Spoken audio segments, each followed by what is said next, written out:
by bringing our attention to what's going on now, not what was happening when we were in our car or before we got here or what we're going to be doing later. We just want to be present, just so we know that our mind and body are in the same place, because it's not usually. It's a good habit to practice. And then just check in with your mind and your body.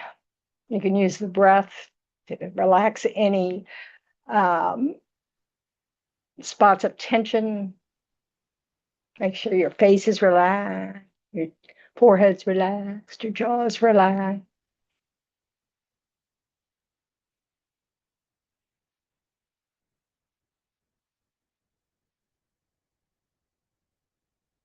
Since you chose to show up, there's no place else you have to be. So,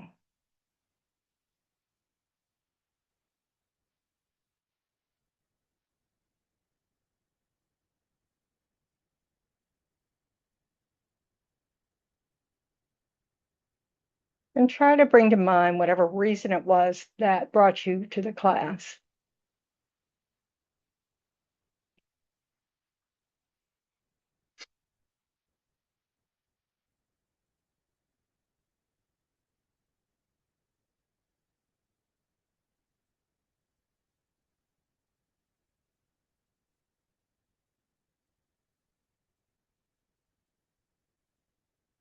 And try to set a positive motivation to use this time well,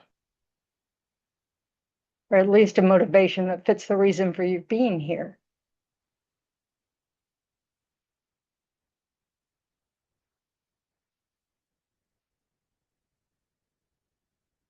Making it into a positive motivation is just thinking about in what way could your efforts or your presence be of benefit to those around you.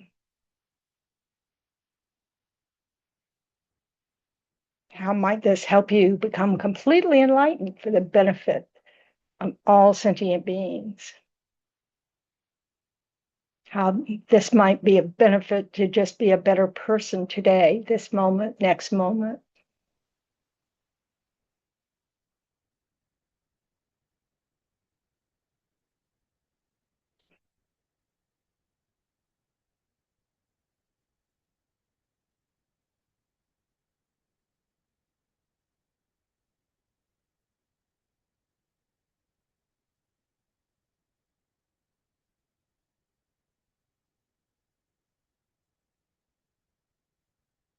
We can recite the seven-limb prayer, which is on the screen. If you can't read the screen, it's on page 35.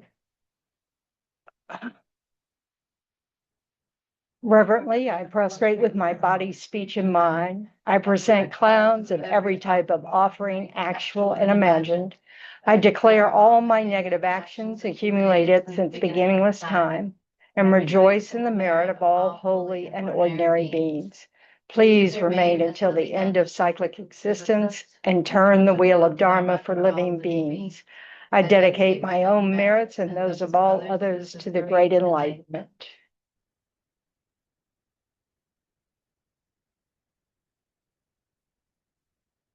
Refuge and bodhicitta prayer. I go for refuge until I'm enlightened to the Buddha, the Dharma, and the Supreme Assembly. By the merits I create through listening to the Dharma, may I become a Buddha in order to benefit all sentient beings. I go for refuge until I'm enlightened to the Buddha, the Dharma, and the Supreme Assembly. By the merits I create through listening to the Dharma, may I become a Buddha in order to benefit all sentient beings. I go for refuge until I'm enlightened to the Buddha, the Dharma, and the Supreme Assembly. By the merits I create through listening to the Dharma, may I become a Buddha in order to benefit all sentient beings.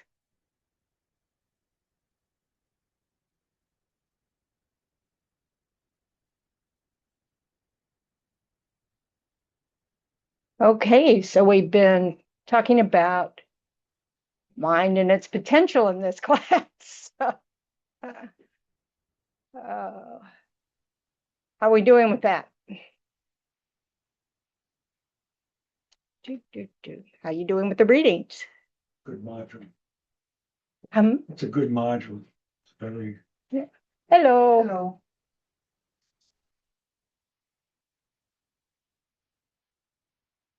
So last week we were talking about like there some you can move these chair. Sometimes when it gets clean, they push the chairs together like there doesn't need to be any space for people's legs. But anyway, so feel free to push them forward. You can always sit in the front row, and then you have all the room for your legs. We don't do that, do we? So we were talking about the fact that our minds apprehend objects in two different ways, really, two main different ways. And that was directly through our sense organs and our sense consciousnesses. So, our eyes directly see color and shape, our noses experience smells, and these are considered consciousness or awarenesses in Buddhism. So it's not just the sense organ. There's the sense power that enables it to sense things. Is that you have an awareness that can ascertain the object. And so in addition to our mental awareness, it said we have 5 other awarenesses, which are our sense awarenesses. They cease obviously at the time of death, whereas our mental awareness goes on to the next life.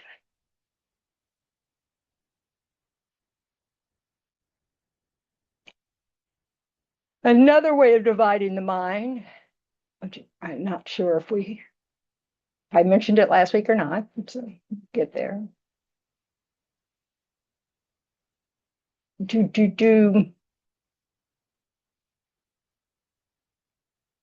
You can also divide the mind I may have already done this into primary mind and mental factors or states of mind. It's all one mind. These arise together, but this is just getting at the different functions. Like part of awareness is just the awareness of an object, the mere entity of an object. Then our mental factors are what fill in, the characteristics of the object. So we'll be talking mainly about mental factors.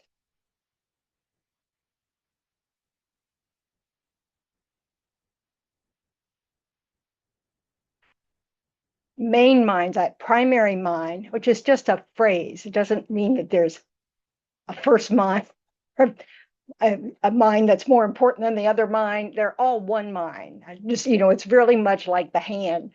We have fingers, and we can talk about individual fingers, but talking about the individual fingers doesn't change the fact that they're part of the hand.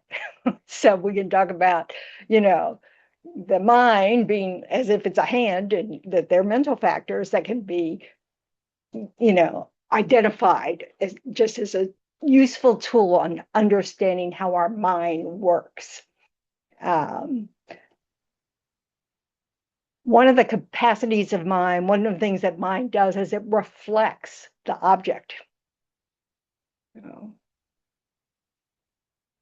Like our minds become in the aspect of its object. So when the mind is apprehending blue, they say the aspect of the mind is blue. Obviously, the mind doesn't turn blue. These are just expressions to try to describe what's going on with the mind.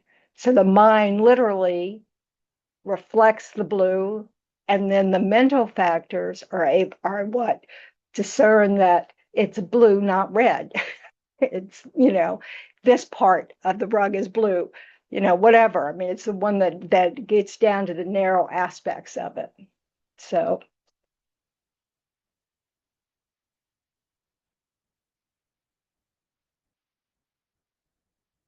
mental factors are states of mind, so they're part of whatever mental moment you're having.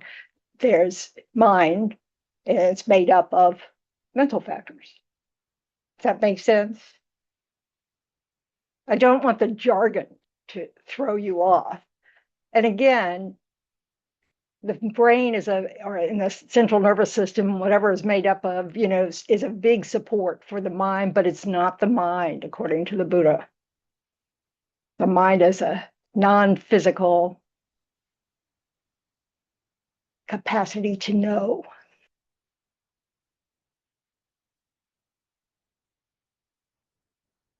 So these are not separate. These are all getting us back to not separate. Primary consciousness and its mental factors arise at the same time. They share the same aspect. So if anger has arisen with your mind, then it takes on the aspect of anger. This will make a little more sense in a little more. Which they identify in the studies, just if 51 mental factors are specified. And the reason why 51 mental factors are specified is not because that's an exhaustive list.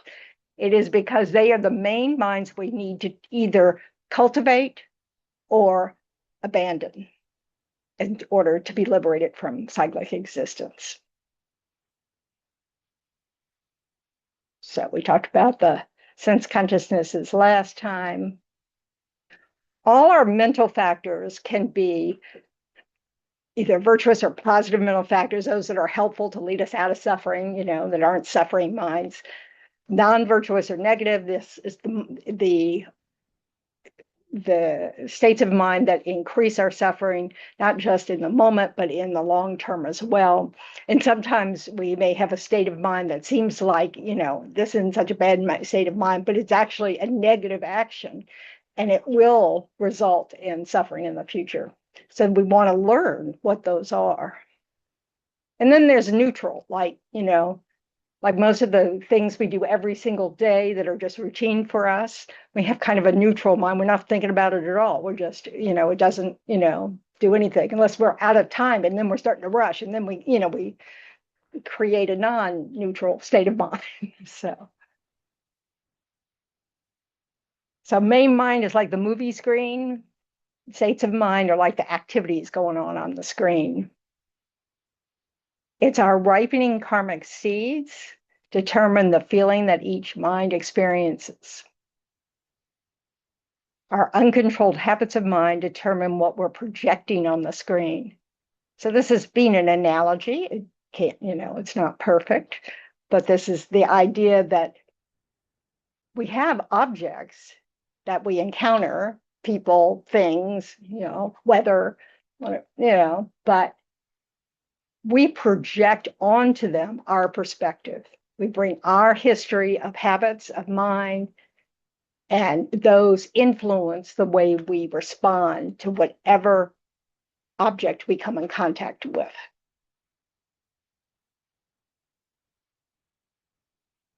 And they're past habits. It's actions up until now.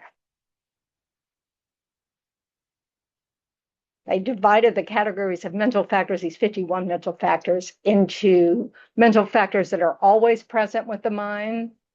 They're called omnipresent or ever present, but every moment of mind has all 5. Then you have object ascertaining states of mind, which are the ones that actually realize its object, know its object. So they're not always present. Sometimes we're inattentive and we don't actually grasp it. Like, we drive. There are many things we miss while we're driving. Hopefully we miss all the people we passed. But then we have variable mental factors, and these are variable because sometimes they're useful and sometimes not. Like sleep, something we need. So when we're having a reasonable amount of sleep, and we're not just lazing around in bed because we just don't want to get up and do anything, then sleep is just a function that is just part of what our physical needs are requisite for living.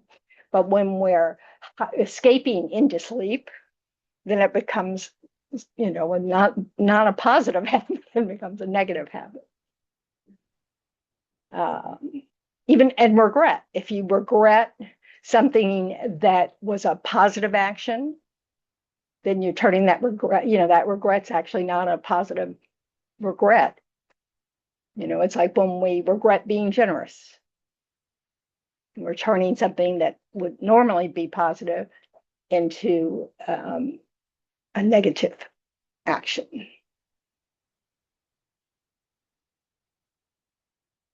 There are 11 positive mental factors that are identified. There are many more than that. And then they talk about six root afflictions, which are the negative or destructive states of mind, and 20 secondary ones. And we'll look at those. So most of these become positive or negative, like all the ones, there are positive mental factors listed and negative mental factors listed. The other ones, the always present and the variable and the object ascertaining mental factors become positive or negative depending on what other mental factor is accompanying that mind.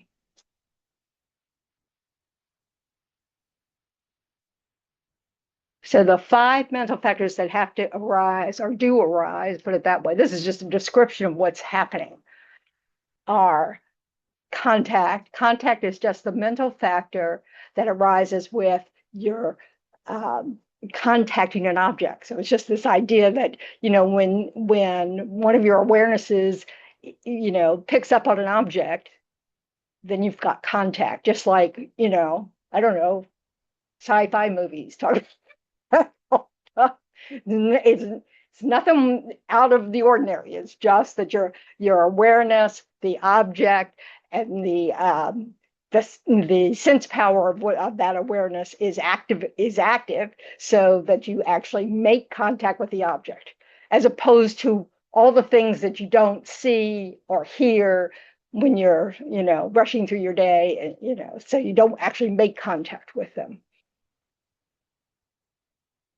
Then there's discernment, feeling, intention, and attention. And these have very specific meanings. So contact is the mental factor that's necessary for a mind to know an object. It needs the object. So an object has to be present. And that can be a thought. You can be thinking about an object. It doesn't have to be physically present. The sense power that supports that, if it's one of the sense awarenesses, then the accompanying sense power, and also the mental process has a mental sense power. It's just some physical. Don't ask me to explain it further than that, because that's about as deep as they get with the description of what a sense power is. But it's not the actual organ. It's, I don't know. It's maybe it's the way organs communicate with, it's akin to way organs communicate to the brain. Well, this would be, contact communicating to the awareness. And a previous moment of awareness. That just establishes that you have to have consciousness in order to have contact with an object. And we all have consciousness every moment. So discernment or recognition is the mental factor that allows us to, or is the name we give to the mental factor that distinguishes one object from another. So that's, like I said, like distinguish red from blue, before, and you don't have to have necessarily the labels yet. Small children can distinguish between colors. They may just not have the names for colors, but they're seeing different colors.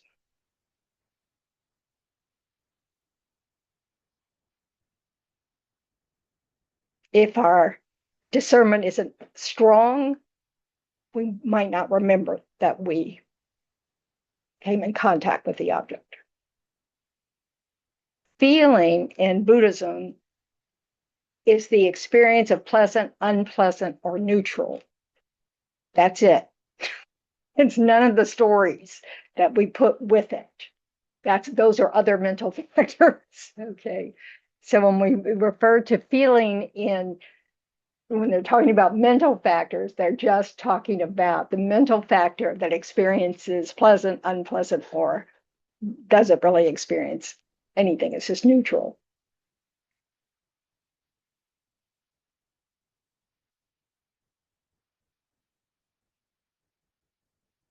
It is, however, the principal driver of our actions of body and speech. How, in what way does feeling drive our actions? I mean, first, just driving the mind. Something's pleasant. What will the mind do with it? Attached to it. Even before that, Enjoy it. enjoy it, really make sure they remember what it is, so, it draws us to those, we like that experience, so we're likely, it'll draw us in, like, I don't know, say you walk into a restaurant and they're playing, they've got, as they do have, I don't know, some 18 TV screens with, 18 sports showing on them, and your favorite team's on one of them. And suddenly you're just drawn to that, and you just kind of forget you're with other people, for a moment. And it's because you like that. You like, that's something that you've established a habit of liking because you've had a pleasant experience when you watched the game before and you pull for that team and blah, blah, blah, blah, blah. And you'd forgotten it was on. So that's why you went out. Oh, foolish me. So, this is, so from, it's from past pleasant experiences that when that condition arises again, we're drawn to it. We want to repeat it.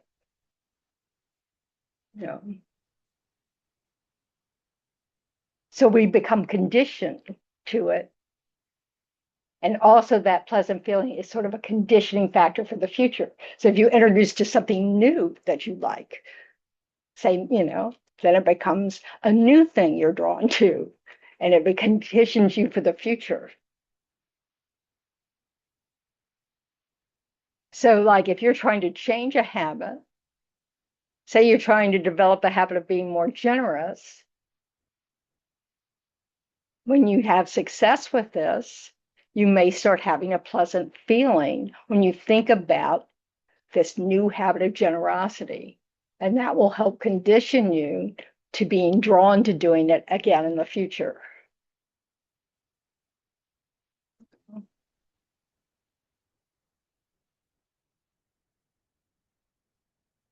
Intention is the mind that moves is the mental factor that moves the mind towards its object. It is action. It's karma. It's when we talk about every moment of mind places an imprint on your mind stream or a karmic seed. It's intention that's placing it. So it's a very important mental factor, but it's driven by feeling.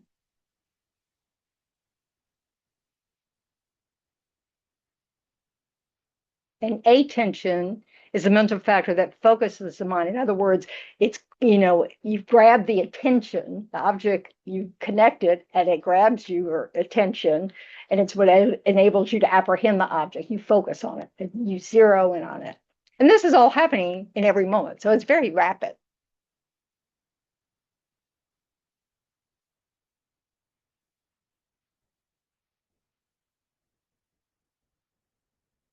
Then the object ascertaining mental factors, aspiration is this wanting to know the object. Like this is like when we're studying something and we want to know, like say the reasons why I might want to change my mind. There's you want to get to know those things because you would really like them to work for you. So you could change your mind. Appreciation, it's also translated as belief, is you're understanding the object's qualities, and this is what supports your wanting to know it. This is one of the reasons why you ascertain it. You've really gotten some understanding now. You don't have a vague sense. You better understand the object. You read up on it, you learn about it, you experience something with it. You have more information, and you sort of believe in the qualities, or you believe in your understanding of the qualities of that object. Mindfulness is remembering it. So when we go through our day, we're going, oh, I'm practicing kind speech. You have to remember it, or you'll, or at least when you forget it and you say something harsh or sarcastic or something, and you think, oh, that's right, that's not it. Mindfulness helps you remember your object. So some things are, we're choosing, and we're trying to train our mind to choose things that are helpful to us, that are more skillful to us, to help us increase our happiness and reduce our suffering, or reduce our dissatisfaction. And mindfulness is that mental factor that when we practice it, allows us to remember. Then concentration is what we need to be able to be, not forget that object. We have to have a focus on it. And wisdom is when we have a true understanding of the object.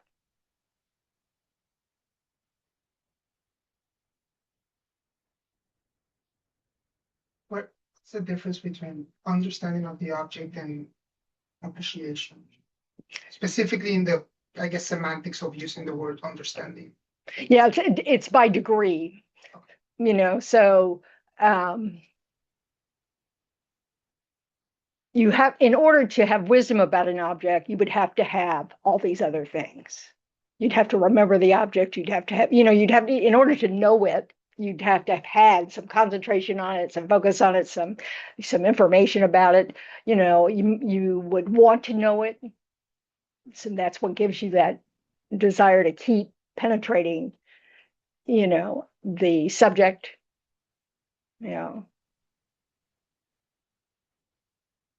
It's like when we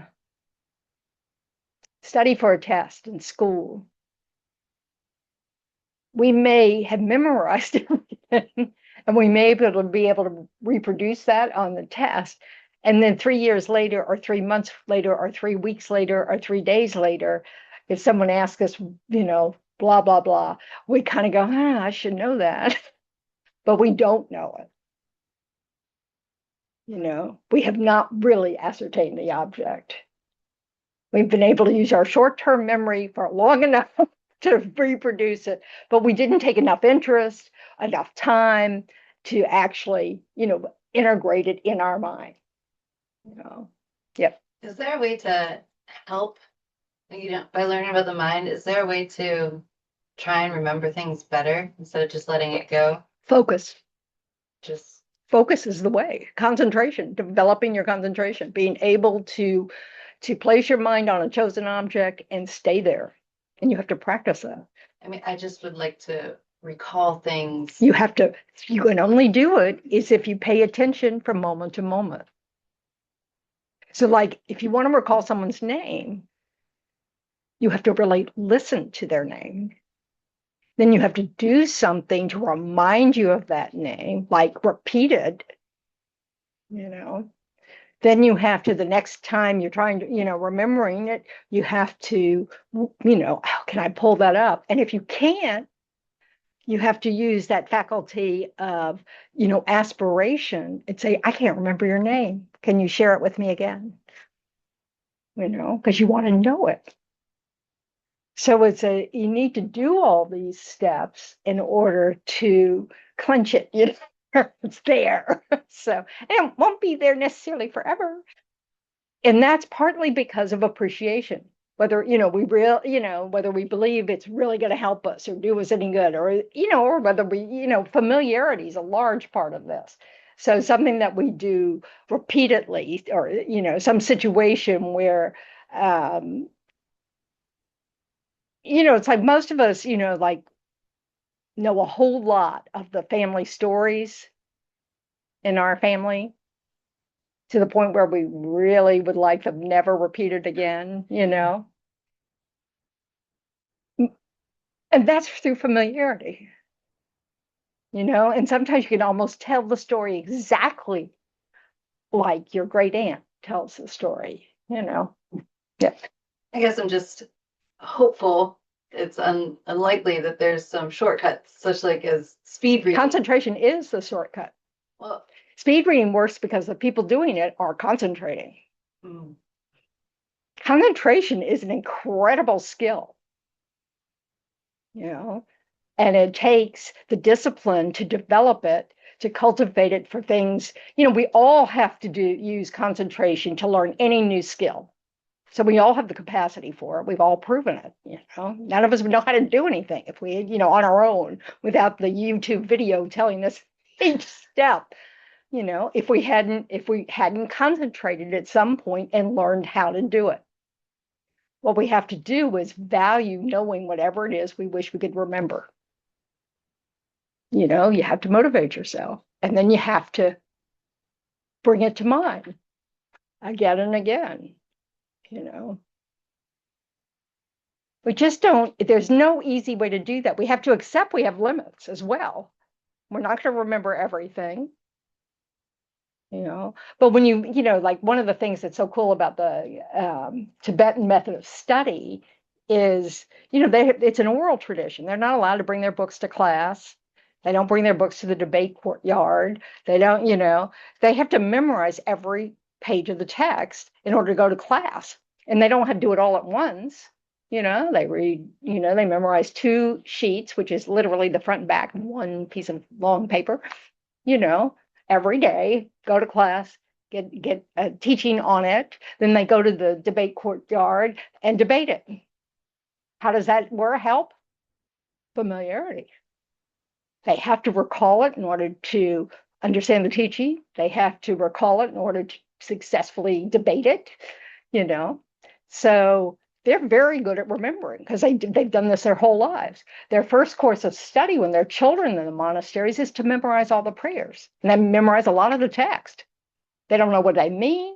They don't know anything, but they can chant them. It's like learning lots of songs, and later they start studying them. So we do have a capacity to hold a lot of information in our mind, but we have to develop it, I was going to ask about photographic memories. I don't know anything about photographic memories. I was wondering if they're able to. I know. Can I answer a different way? Sorry. I know nothing about it. Sorry. It is not Buddhism. I don't know. Okay. So, all right. Sleep, regret, general examination, and precise analysis. Where do they get these terms?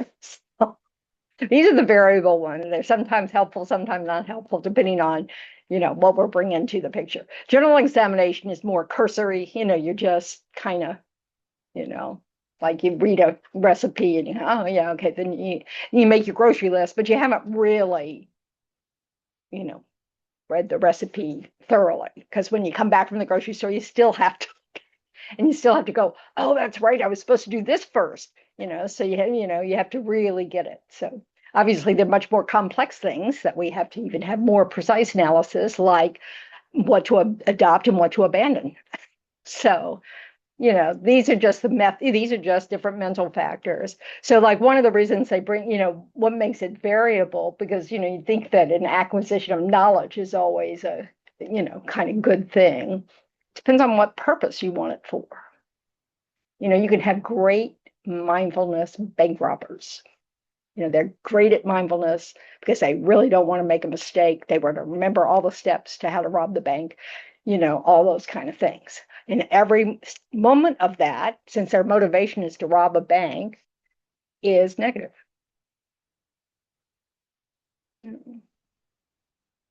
Being skilled at it doesn't turn it into a positive action. So this is one of the reasons we set an intention at the beginning of things, make sure that we're there for a good reason.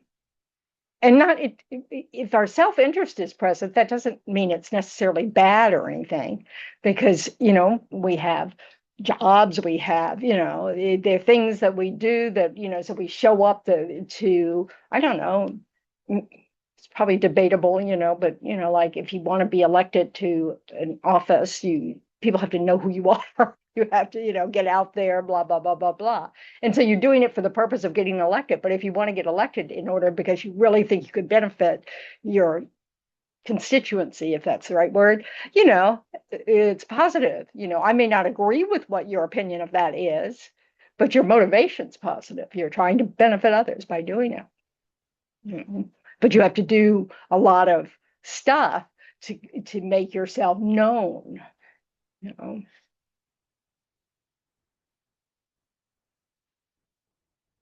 Yes. Oh, yeah, I was just thinking about that a bit more. And I guess specifically, I'm thinking of how people get ends justify the means mentalities and how far that can lead people and has in history. How does that interact with that piece about intention? It's a wrong intention. Mhm. So what was, I mean, if you said that people have, I mean, this is what we have to discern.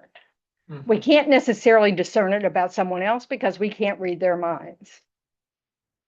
So we can try to use their actions to try to get us, like if you're trying to decide who to vote for, you know, you're trying to get to know something about them to see if you're making a good decision, try to see their views, blah, blah, blah, but you still can't read their minds. So you have to do your best from extrapolating from their speech and their actions of body.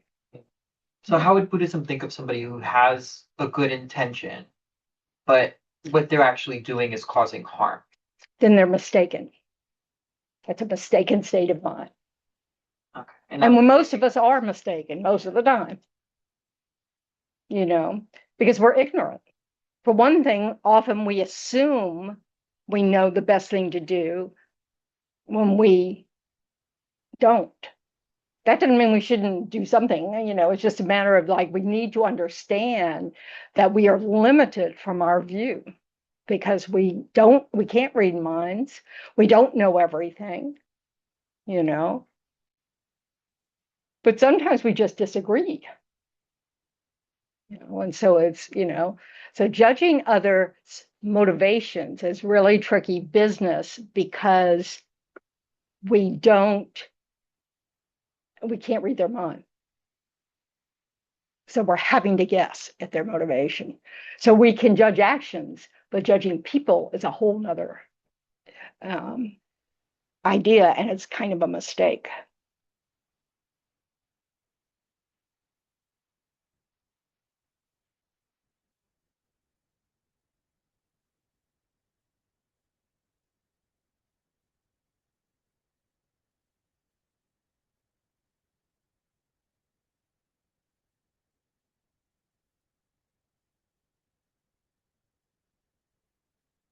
So the human mind is like a mirror. A mirror does not discriminate, but simply reflects whatever's before it, no matter whether it's horrible or wonderful.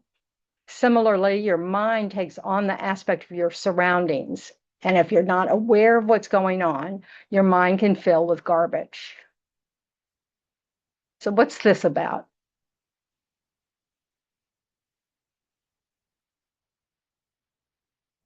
You are who you hang out with. It's a choice, What's a choice? all of it. It's always a choice. What's a choice? Be Everything. specific, please. A choice to be uh, uh,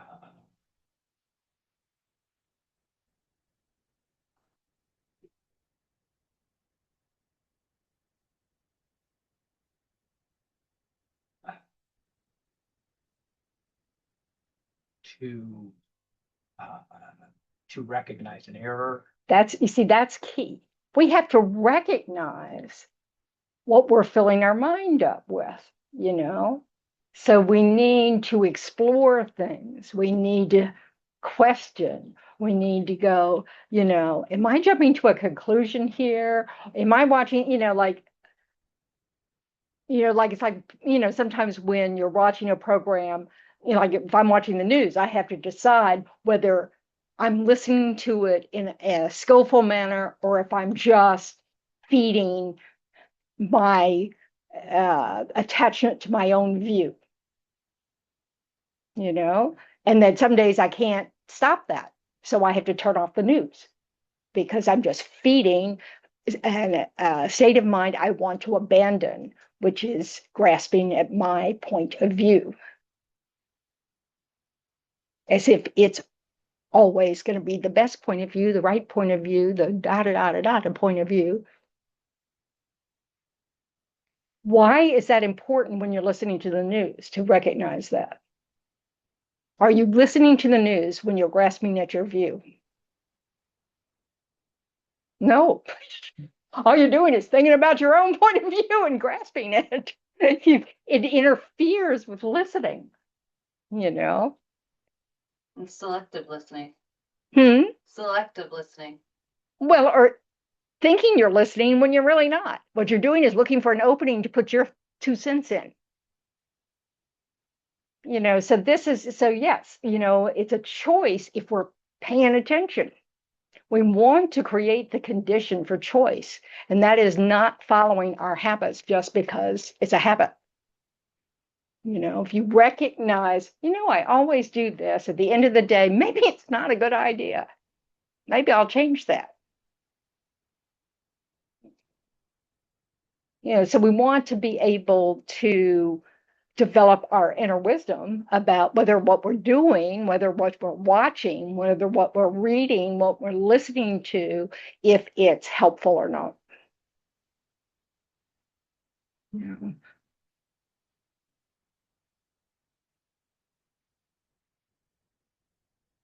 I'm also thinking of just the narrative piece of like the person that you're listening to has an attachment to their own narrative that they're But that's sharing. just you're trying to judge them. Well, and not from that angle, but just more of like I think it's valuable to be mindful of like, you know, like you should be consuming what they're saying just with that awareness that they have their own attachment to. Right. And so, like, you know how a lot of times somebody will say something and we'll think, oh, they don't like me very much. You know, that's a jumping to a conclusion that you probably have absolutely no foundation for because you're reading their mind and you can't do that.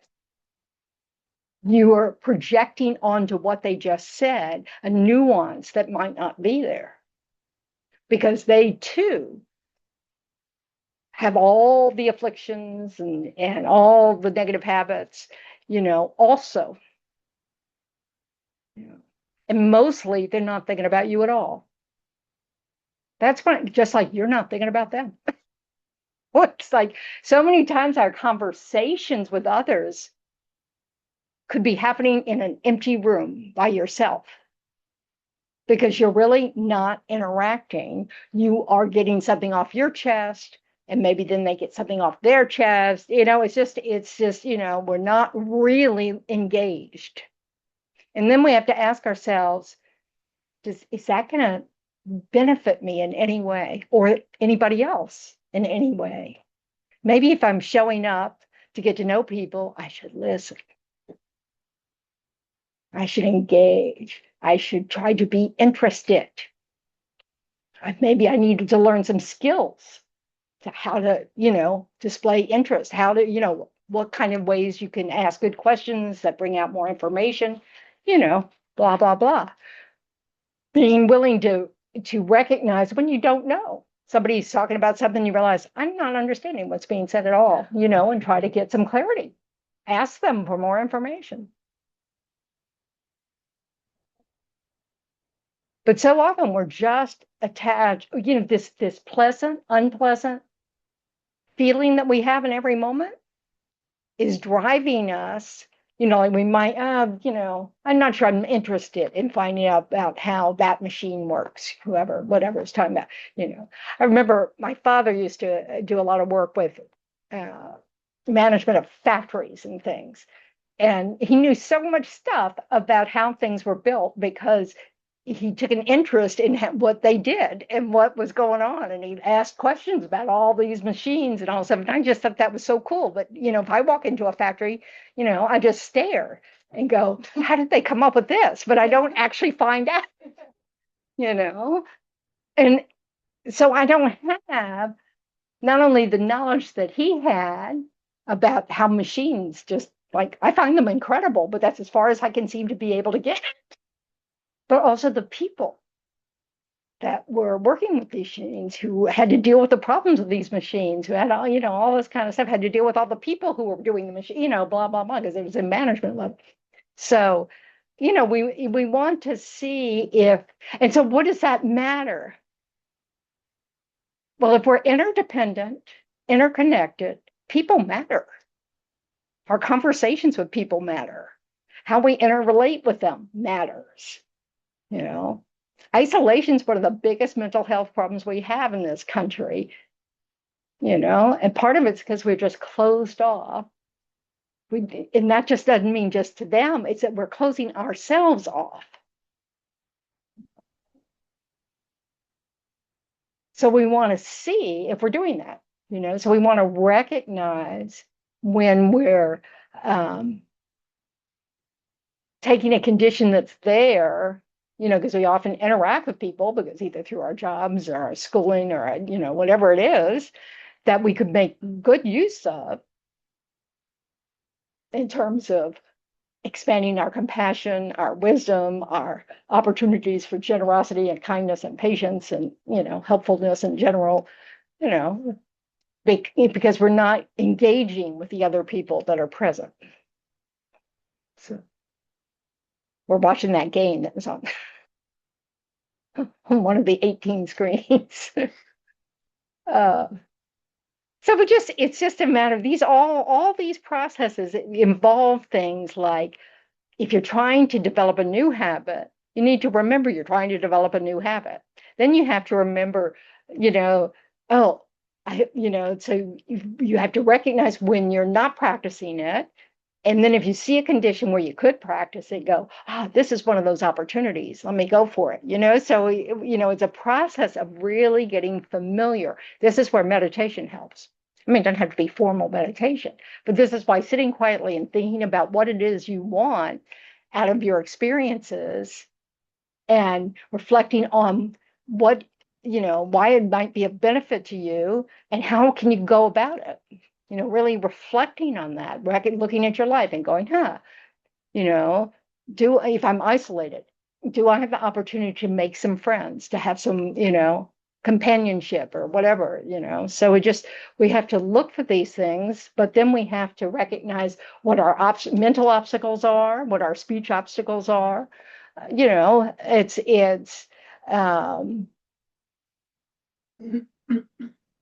takes time and effort.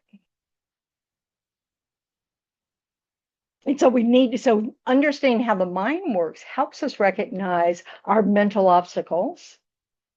And a lot of it's just habits. We think, I don't have time, when, there's a lot of stuff we do that maybe we don't really need to do anymore. My mother, when she turned 40, started a list that said things I never have to do again. Mhm. I never have to get on a roller coaster again.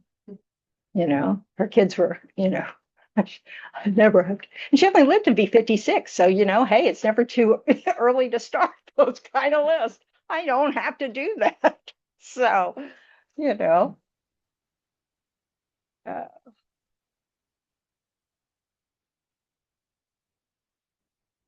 so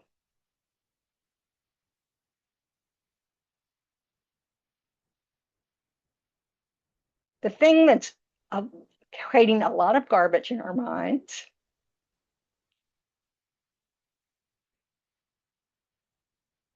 is known as the three poisons. It's a catchy phrase to get you to realize, don't want to go there. But we will, and again and again.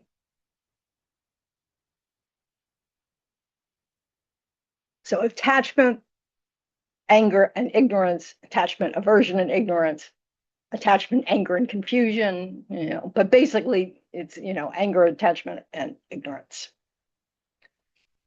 They're the foundation for all our all our gradations of those.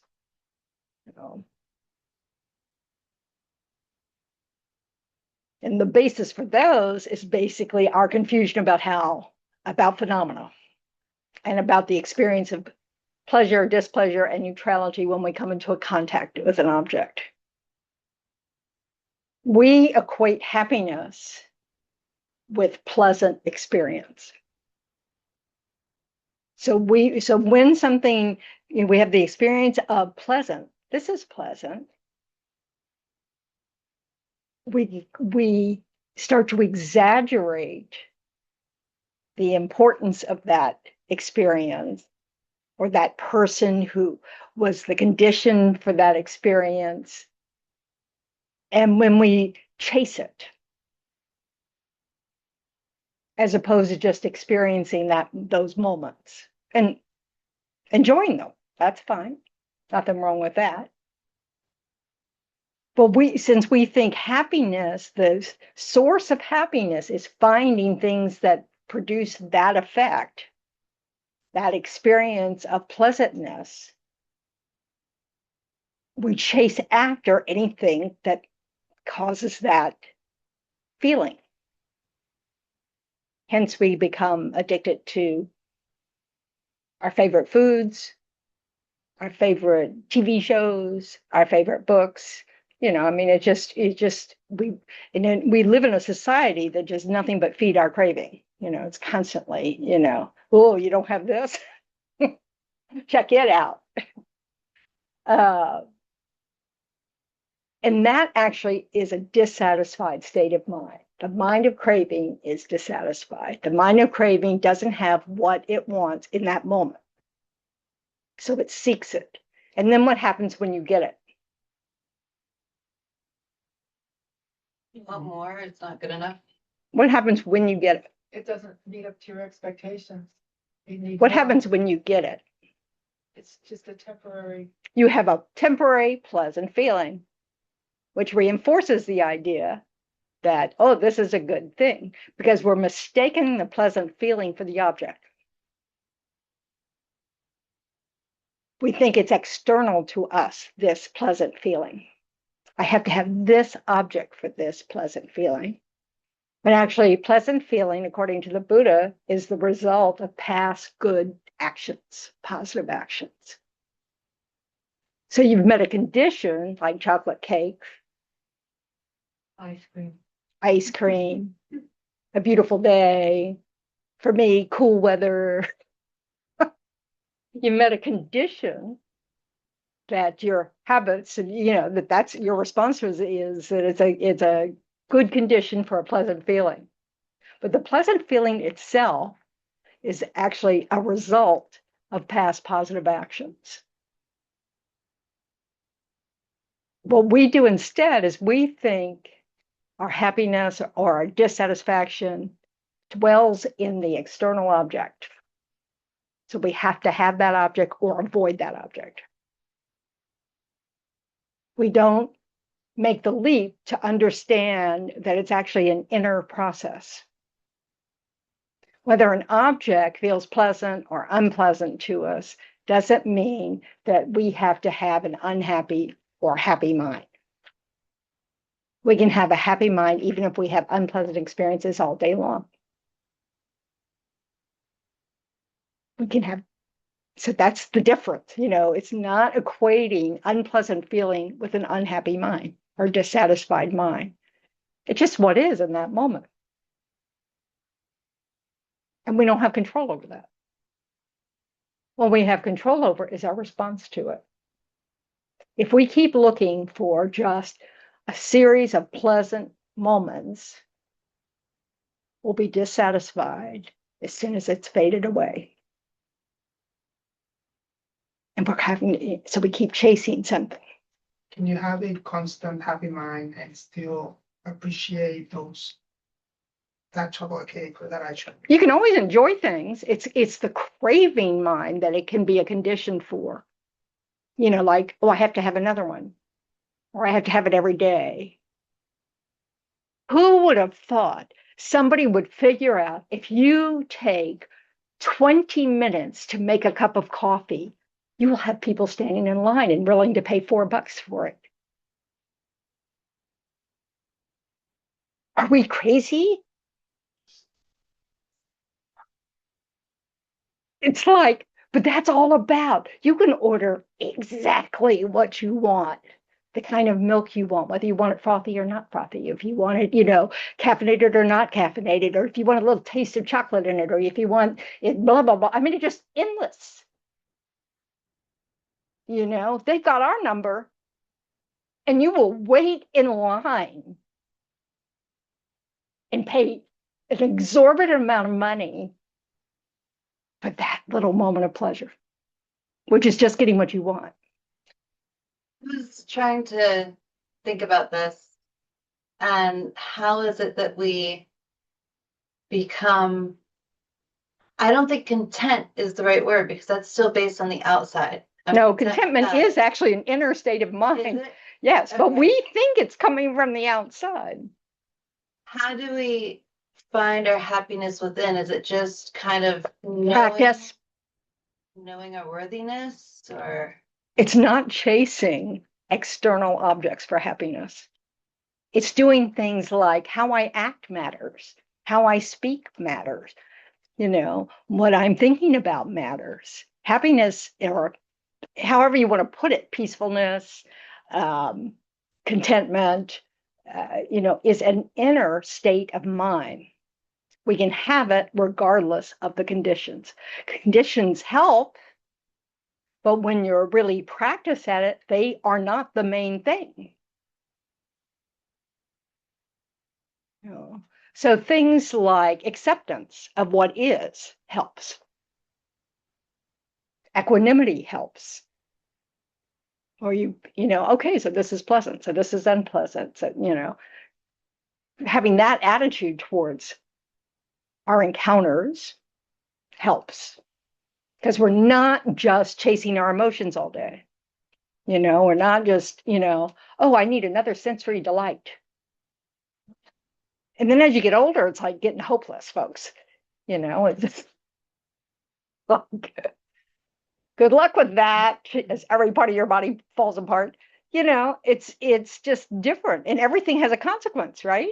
So like all those little things that you could, have to your heart's content when you were young, kill you when you're older. So if that's what you've been holding on to, for this is how you can be satisfied in life, it's never going to work out. But if what you hold on to is your actions of body, speech, and mind, and that you're satisfied with those, then you can have that inner contentment. If you feel confident that whatever happens, you can figure it out. It's this idea between that idea of worrying and not worrying, that if there's a problem and you can fix it, why worry about it? And if there's a problem and you can't fix it, why worry about it?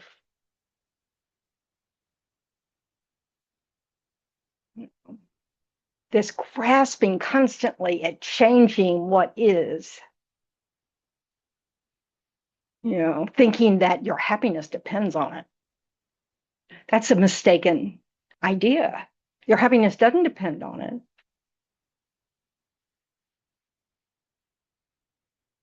I mean, we've all known people who don't seem to be bothered. I had a friend who had to drive to Research Triangle Park every day for work, which always involves traffic. It's just because there were a lot of people who worked in Research Triangle Park, and that was all it was. You didn't live there, so everybody has to get there and go home.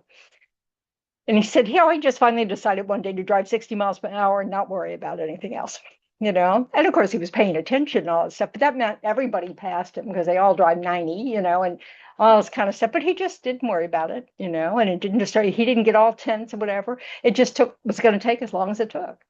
He just quit thinking that it matters how long this takes.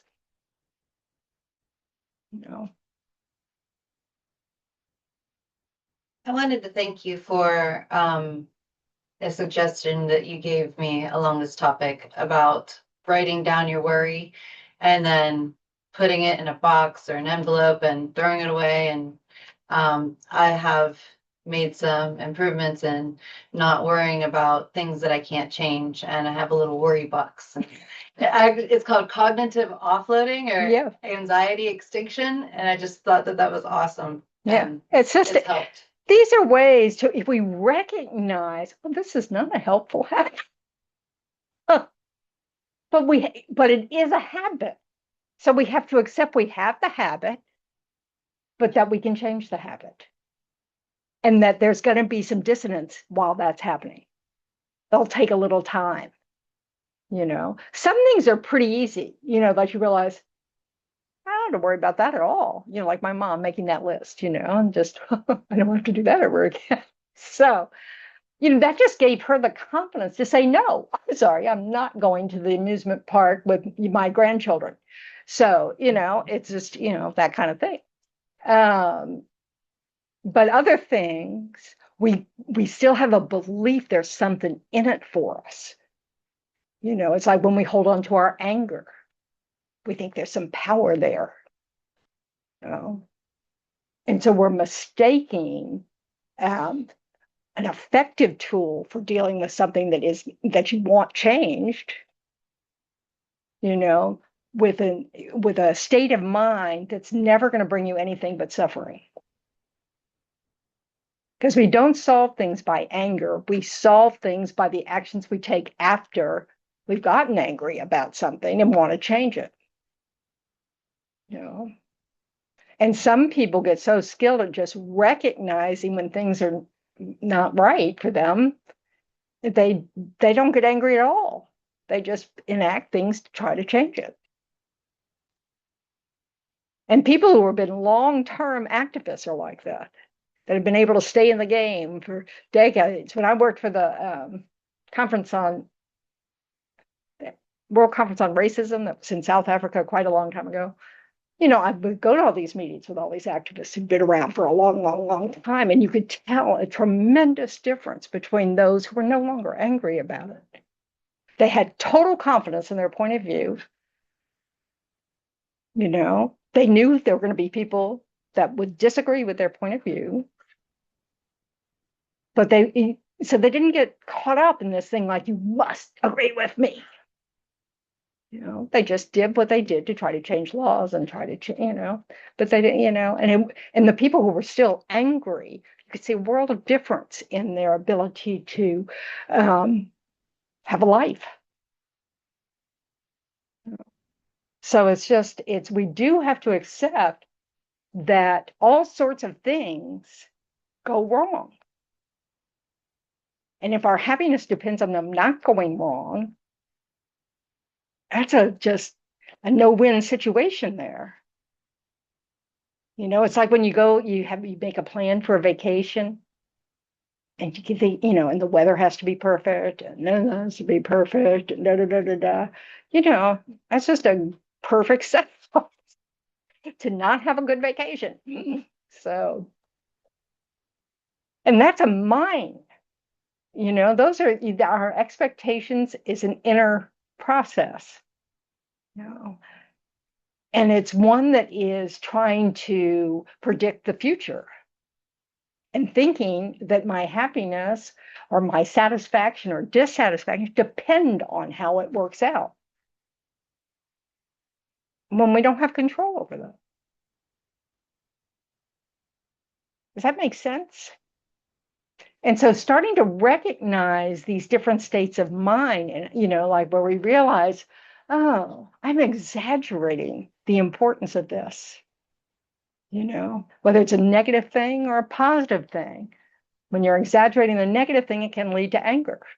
First, it might lead to impatience. It might just lead to some aversion. You just avoid that person, or that situation. But if it keeps happening, then you get, if you keep thinking that it's, that your satisfaction or dissatisfaction with your day depends on successfully avoiding that object, and you can't, you're going to be miserable.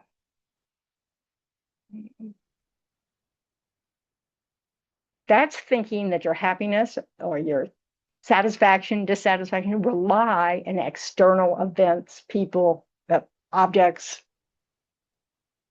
And that's a habit of mind. And the more we have, the abundance the more we can fall for that. You know, if you don't have so much stuff and don't have access to more stuff and ad nauseum, you know, then you have a limit. You know, you can't see that far out to going, oh, well, if I get to have a Starbucks coffee every day, you know, at 10:20, you know, with a little touch of this, whatever it is, you know. It's, you know, we got to see what are we feeding in our mind? What belief are we feeding? Do I really think my happiness depends on others? Or is it, I mean, it's not that there aren't conditions that are more pleasant than other conditions, but thinking that our state of mind has to match that condition you know, we don't have to do that. We can have a good time in whatever happened. You know, have you ever been infatuated? And suddenly everything's pretty good. The restaurant's pretty good. The drive to work's pretty good. Everything's pretty good because you're not thinking about that at all. You know, that's what we can do with our mind. So we need to value our sense of peace of mind, our sense of, you know, handling things, all that kind of stuff, you know, so that we can have, you know, a good experience from moment to moment. Because we're not putting it out in the external world. You know, like you can be happy that you're still breathing, that you get to have this miserable experience. Like I sit in the dentist chair every time I have to go to the dentist. I had terrible teeth, and I've spent hours and hours and hours and practically decades in the dentist's office. You know, I sit there and think, how fortunate am I that someone's here to fix my teeth? I could be living in some place where all my teeth would have been rotten out by now and would be in such pain. Ever had an abscess root canal type thing? Oh my God, it hurts. It's miserable. Getting it fixed, pretty miserable too. Don't deny that. You know, but I have gratitude that I have the conditions to get it fixed, you know? So it's just like, you know, like all of our experience with health is kind of like that. We can all just say, oh, I'm only going to do things that feel good. I won't have that surgery. I won't take that pill. I won't, you know, whatever, you know. You know, it would be like Steve Jobs, die young. And of course, he regretted it. Wish he had started to seek Western treatment sooner. You know. You know, we just have, you know, it's not about getting what we want. It's about doing well with whatever we get. And that's a mental process. We exaggerate the importance of events moment by moment. You know, we make things, little bitty things, a big deal, and they weigh us down. You know, if we get annoyed at everything that kind of doesn't go right at work, or everything, you know, somebody's attitude at work or whatever, by the end of the day, we're kind of, oh, oh. And then we bring that home with us.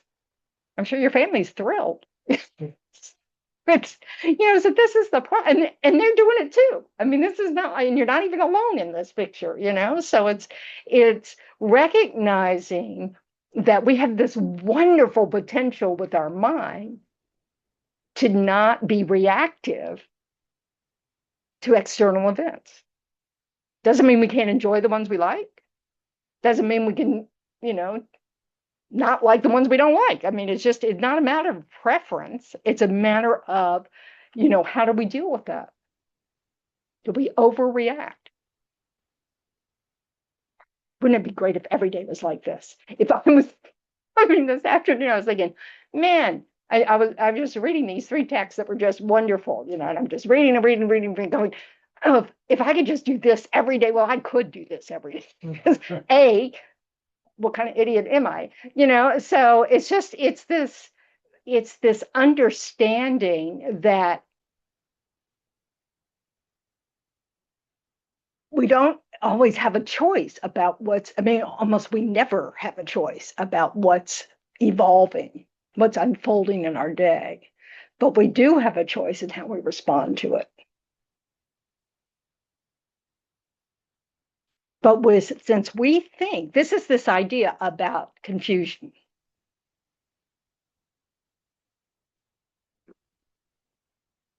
This idea that we're confused about phenomena. We think phenomena outside of ourselves hold the secret to our happiness. And it's a delusion.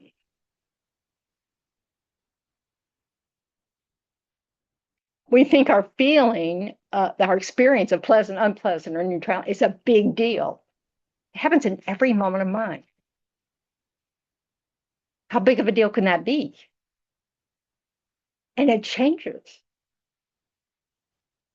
One of the things about dealing with pain, like if it all is a matter of degree and it matters in, where your mind is that day. But if you've ever meditated and, you've got some pain, or maybe you're just sitting quietly at the symphony and either you really need to cough and you're trying not to, and you have this uncomfortable feeling of trying not to do something that it's like people take out the cough drop and they tell you, please don't unwrap a cough drop because that crinkly sound, the acoustics just go wild, and so you can't do that. Your usual backup solution won't work, and so it's like, so you're just trying to, but if you just allow yourself to go, oh, well, my body wants to cough. And if I relax, maybe it won't, And if you allow yourself the possibility that you don't have to react to a physical sensation, that you can, in fact, and it will change, it will go away. It's like an itch, it will go away. Yeah. Is that how you guys sit like this for so long? Your mind, because sometimes my knees hurt when I'm meditating. Yeah. Oh, poor you. I know, right? Yeah. How old are you? 41. What you have to do is go, it's never going to be better than this. Okay. Because tomorrow I'll be older. I'm not kidding. I mean, it's like, this is the best it's ever going to be again. That's what you have to do. And you can decide, well, okay, I could give in to the fact that I'm not perfectly comfortable, or I could notice when it stops. Because it changes. It's really weird. It moves around, versus, your knee, been in something else, it's really hilarious. So if you don't, I'm not talking about, the kind of pain where you go, I could be hurting something, I get leg cramps. And have you ever noticed how leg cramps, like, twist your body around? Well, when you're sitting on a cushion and your body starts to go, it's, you just hope for the best. That's all you can do. The best. But there are times that I think, I'm going to break my leg here. It hasn't happened yet. So maybe I'm not, it's probably my imagination. But the point is, you can shift, but if you're trying to single pointedly focus on something, then you don't want to even shift, because even thinking about the pain in your knee is you've lost the focus on your object. Yep. So it's a practice, and some days you can't stand it, and other days you forget about it, but you have to practice that, because you're just chasing that pleasant sensation. And that's what we do. Every time something unpleasant is there, we try to get rid of it. The sooner the better. And that's just feeding craving. So we need to recognize that doing it with stuff like that, like, oh, I'm not really particularly comfortable of the, whatever. We can build up our tolerance for small dissatisfactions.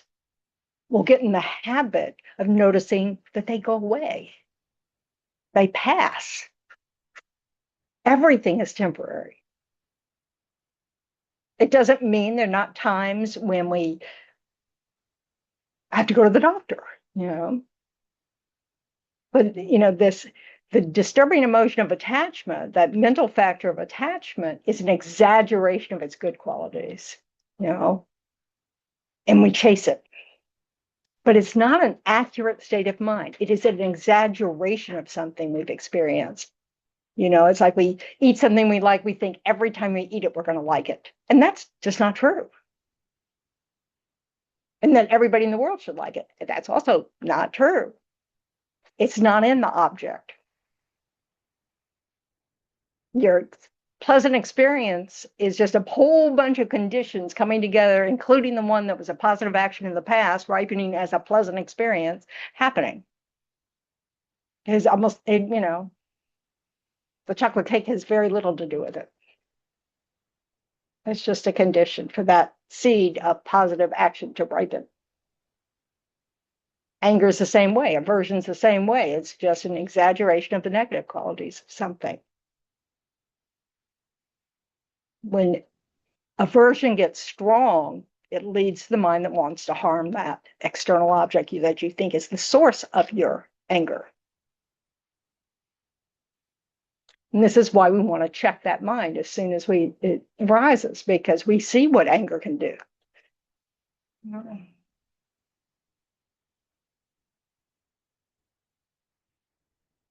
Ignorance is the one the basis for all of our is that we're misunderstanding how things work. We're misunderstanding how we exist. We misunderstand, what is happiness. We misunderstand how to, what will make us happy. And so that's why we need to develop wisdom to counter that ignorance. We need to understand better how it works.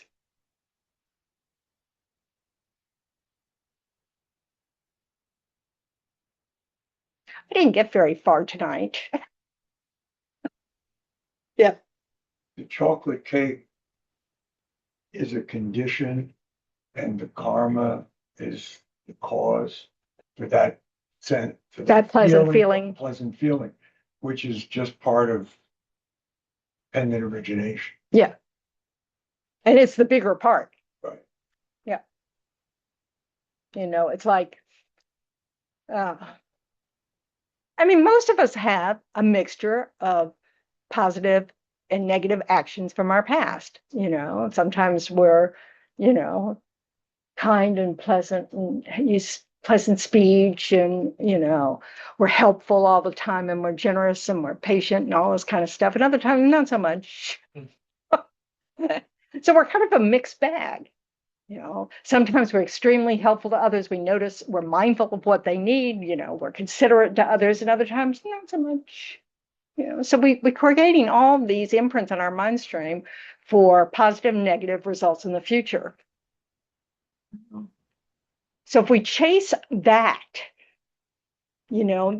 our lives are going to be this roller coaster. Our day will be this little roller coaster.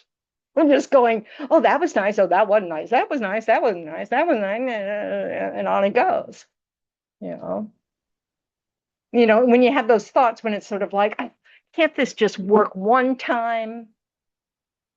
Like that's going to, magically make you happy. Sometimes it doesn't work and you're not unhappy. It's just because we're mistaking the object for our experience.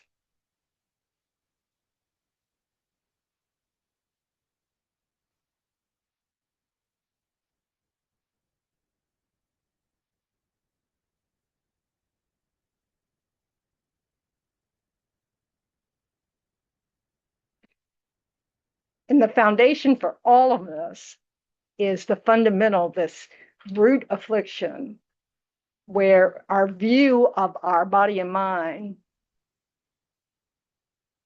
and thinking that it inherently exists gives rise to all this chasing of what we like and avoiding what we don't like, because it's all about this, this self has to be catered to. And it's a mistake, because that's not actually how we exist. There is no permanent me that is somehow the nature of this or that. It's, that it's just not like that. We're a constantly changing moments of body and mind. Our bodies change constantly, moment to moment. Our mind changes constantly, moment to moment. So how we direct our mind, the habits we make in our mind, that is where we have power. Holding on to us, I never do that, or I can't change that. I've always done that. These are habits that are based on a wrong idea of how we exist. It takes a lot of wisdom to be able to overcome that. In the meantime, while we try to understand that better and get to know that subject and work on that, we can work on the mistaken ideas we have about the way we think. And to start noticing our thoughts and then understanding that they're telling us something about what we believe. And then we have to decide if it's true or not.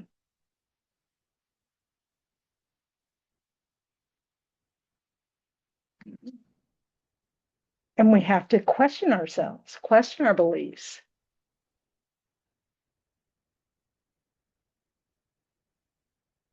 And we need to do it with the good stuff and the bad stuff.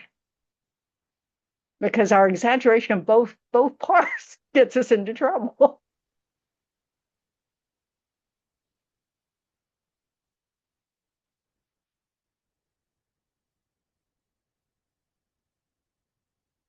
This is Shantidev's 8th century advice. Since enemies such as hatred and craving have neither arms nor legs, and are neither courageous nor clever, how have they come to enslave me? And this is all just about our habits of mind, our habits of trying to avoid what we don't like, concluding that what we don't like makes objects enemies, and thinking that craving is somehow a desirable state when it actually means you don't have what you want and you're craving it. And you can never have enough. Craving doesn't work. We all see it in people who are seriously addicted to drugs. We can see it, but we don't see it in ourselves when we're just chasing those little moments of pleasant. Ooh, that's nice. I want more. Or why can't my whole day be full of those little things?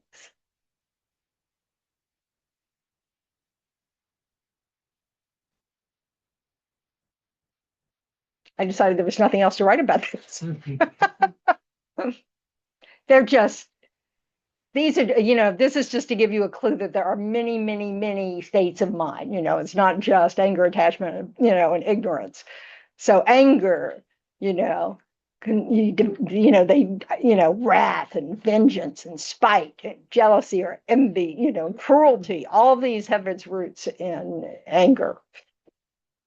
Miserliness, hubris, excitement or agitation has its roots in attachment. We're miserly because we're attached to our stuff, our money, our stuff. We have hubris, I guess that's pride. What's hubris? Thinking, someone tell me what that means. I can't remember what that means. Pride. It is pride. It is pride, Yeah. isn't it? So it's just, it's attachment to your view of yourself, just thinking, and our afflicted pride is that pride that thinks you're better than others. That just because you're good at something, that justifies this feeling that you're better than that, you have more worth than someone else. And the Buddha said, that's a setup for suffering, So all you have to do with that one is just think about all the things you don't know. Venerable Tendron, Yes. can I ask a question? In the slides, a couple slides earlier, it said something like about the fundamental or the ignorance, grasping at an inherent I in one's own continuum. Yes. So how do we become aware of the continuum as separate from the I? The I is the name of that continuum. I'm not sure I understand your question. Well, I've never seen this phrasing like this, even though we've talked about the mind stream and then we've talked about the I. So I'm just trying to, it confused me. Okay, Like I haven't seen meditations on the mind stream, for example, or are they just called something else? In well, other we words, where have you develop an awareness of the moment to moment flow, right? Of your, yeah, that's the continuity of consciousness. That was last week's meditation. okay. Sometimes because things have different names, I don't always I piece it know. together. The good Okay. news, Tal, is that over time, if you keep reading different texts, because they all have different translations, you'll start to get better at that. You'll start to go, oh, that's what that is. So Oh, that's what I, just the calm abiding meditations where you're guided to, if the thought arises, you just watch it and then it disappears and then another one comes. That would be the continuum. Is that right? well, that's actually more a meditation on the spaciousness of mind, the clarity of mind, that, thoughts are like clouds in the sky, Mm-hmm. the mind is the sky, Right. so, our view, we grasp at the I as something fixed and permanent, oh, I'm myself, kind of thing. And we don't exist like that at all. The mind also, we have thoughts, we have these conceptions, and they're always, it's always happening. That's what the mind function is. The mind is to know. And one of the ways we know is thinking about it, having conceptual thought, thinking about it. A Buddha mind, however, has developed the mind to the point where it doesn't have to think at all. It just pervades everything and knows everything directly. So all of its experiences are direct. It's no longer having to imagine. It's no longer conceiving of it. It's experiencing everything all the time. So one of our things that prevent us from doing that is this wrong view that grasp at this, we grasp at this inherently existent I. And I is just a name on a constantly changing collection of body and mind. It's just the name we give it. Whether we give it, extra names, like our parents give us a name, that we can use to have others call us because they have their own I. They don't call it somebody else's I, but it's just a label. And that sense of having that that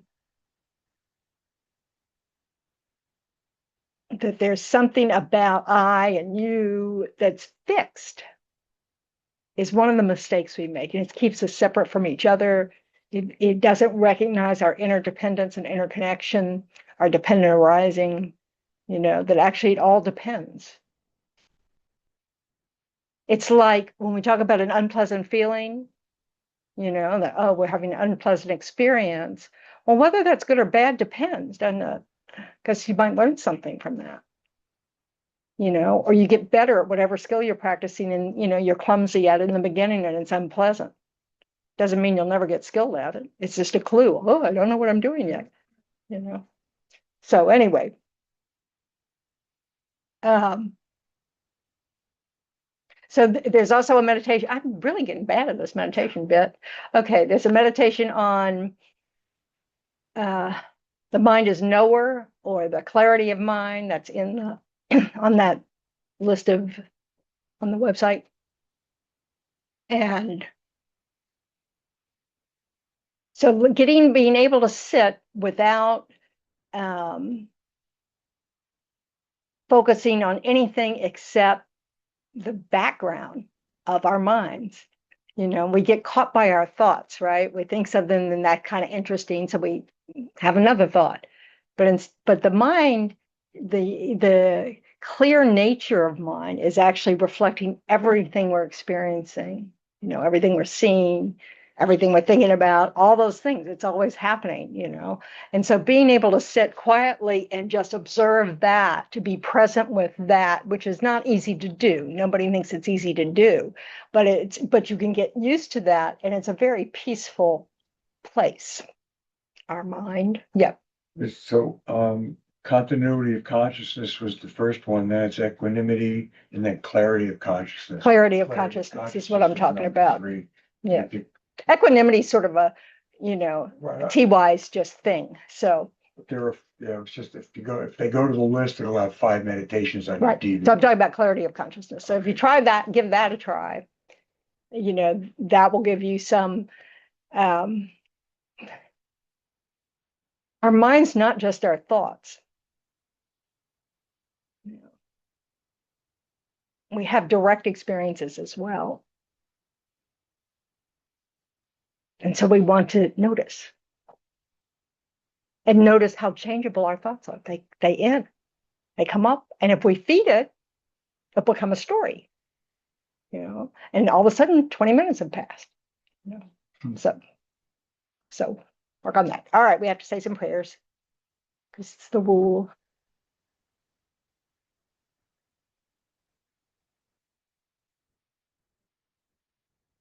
So rejoice in your efforts, whatever your motivation was, and that you followed through or you didn't start snoring or whatever.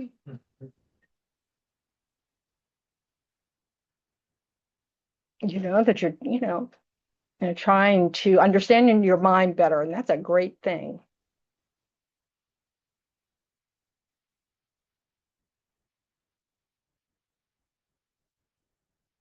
So we see that as a virtuous action, working on your mind.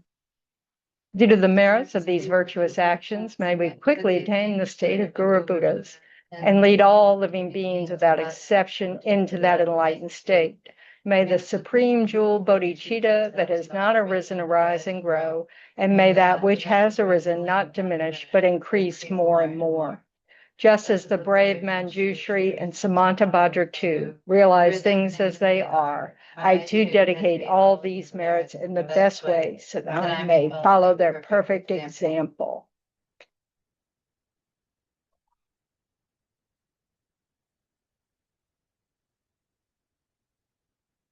No, that's not it. By the long life of His Holiness, in the land encircled by snow mountains, you are the source of all happiness and good. All powerful Chinrezi, Tenzin Gyatso, please remain until samsara ends.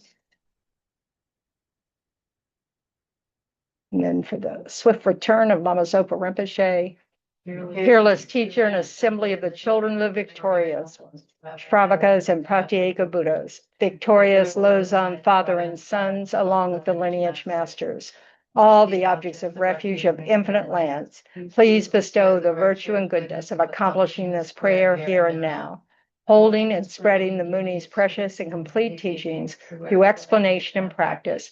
You wore the armor of patience that is never discouraged. Incomparable Venerable Guru, to you I make request. While striving single-pointedly for the sake of the victorious one's teachings, the sole gateway through which all benefit and happiness emerge, and from other living beings, you suddenly departed to peace. What a great loss. Nevertheless, through the undeceiving truth of the blessings of the ocean of the three jewels and the great waves of bodhicitta of the children of the victorious ones, may the smile of a reincarnation swiftly beam in glory for fortunate disciples. So Saturday night is movie night at movie afternoon, 4:30, and a potluck follows. So good time to meet other people. And Sunday, the usual, there's a meditation and then a teaching at whatever time I start teaching, 11. And the meditation's at 10:15. I don't even know. So that's all I know. So, but clarity of consciousness, work on that. And, you know, next time, you know, we'll just kind of, I'll just say, okay, we're not going to answer any more questions. We're going to do the meditation. I clearly have no control.